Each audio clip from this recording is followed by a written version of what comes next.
राष्ट्र सर्वप्रथम, राष्ट्र सर्वप्रथम, राष्ट्र सर्वप्रथम, राष्ट्र सर्वप्रथम। शनिवार को पूरे दिन हुई बारिश में दिल्ली के एक सरकारी स्कूल की दीवार गिर गई।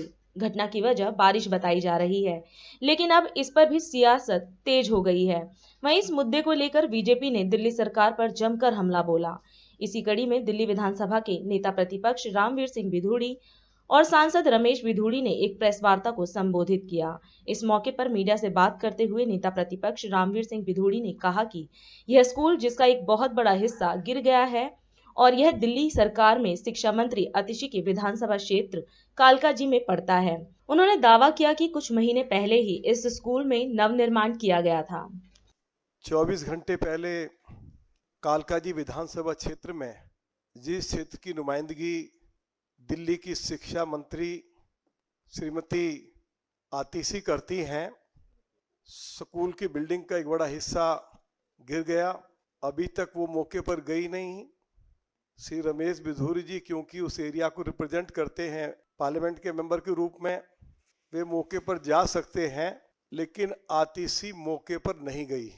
यदि मीडिया ने सोशल मीडिया पर ये समाचार वीडियो के माध्यम से चलाया गया, दिल्ली में स्कूल्स में जो सैकड़ों रूम्स बनाए हैं, सेमी पक्का रूम्स, हमारे बिल्डिंग बायलॉज इसकी अनुमति नहीं देते हैं और सीवीसी ने इसकी जांच की है। सीवीसी ने अपनी रिपोर्ट में कहा है कि दिल्ली सरकार ने स्कूल्स में जो रूम्स बनाए हैं या शौचालय बनाए हैं और उसमें जिस बिल्डिंग मटेरियल का इस्तेमाल किया गया है वह बहुत ही घटिया है। यह भी कहा गया है कि एक सेमी पक्का रूम के ऊपर लगभग 8 लाख रुपया खर्च आना चाहिए था, 33 लाख रुपया खर्च आया। वो एक अलग विषय है, उसकी रिपोर्ट सीबीसी ने सबमिट कर दी है और आगे की कार्रवाई उस पर की जा रही है।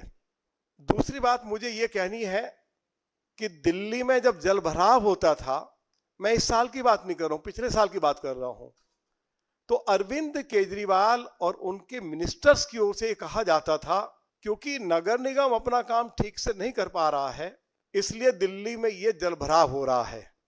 तो आज पूरी दिल्ली में जल भराव है, लोगों की गाड़ियां डूब गई हैं, लोगों के घरों में पानी घुस गया है, लोग घरों से बाहर निकल नहीं पा रहे हैं और अब सरकार के पास कोई जवाब नहीं है। श्रीमती आतिशी पीडब्ल्यूडी मिनिस्टर भी है और एजुकेशन मिनिस्टर भी है, टोटल फेल्योर रही हैं। अब उनको अपने पद पर बने रहने का कोई नैतिक अधिकार नहीं है। मैं इस प्रेस कॉन्फ्रेंस के माध्यम से उनसे उनके त्यागपत्र की मांग करता हूं, क्योंकि आज कॉरपोरेशन भी उनके पास है, दिल्ली सरकार, पीडब्ल्यूडी, फ्लड इरिगेशन, सभी कुछ उनके पास है और उनके पास 80,000 करोड़ रुपए का भारी भरकम उनके पास बजट भी है। तो सरकार पूरी तरह से विफल रही है। मैं इन्हीं शब्दों के साथ मैं अपनी बात को समाप्त करता हूं। दुर्भाग्यपूर्ण विषय है। आज जब हम सुबह उस स्कूल की बाउंड्री के पास पहुंचे, जब बाउंड्री गिरी, अच्छा हुआ परमपिता परमेश्वर की कृपा रही कि स्कूल की छुट्टी थी। मोटरसाइकिल, रिक्शा वो दब गई। 4 माह पूर्व ही वो बिल्डिंग बनी थी। इसी प्रकार की कंस्ट्रक्शंस को लेकर 22 तारीख को 2022 जुलाई को 2022 में इसकी शिकायत भी दी गई थी। कोर्ट में पीआईएल भी लगाई गई थी कि सब स्टैंडर्ड का सामान स्कूलों में कैसे लगाया जा रहा है। बात यहीं तक नहीं रुकती है। जो एजुकेशन मिनिस्टर है कालकाजी की, उसी विधानसभा को रिप्रेजेंट करती है।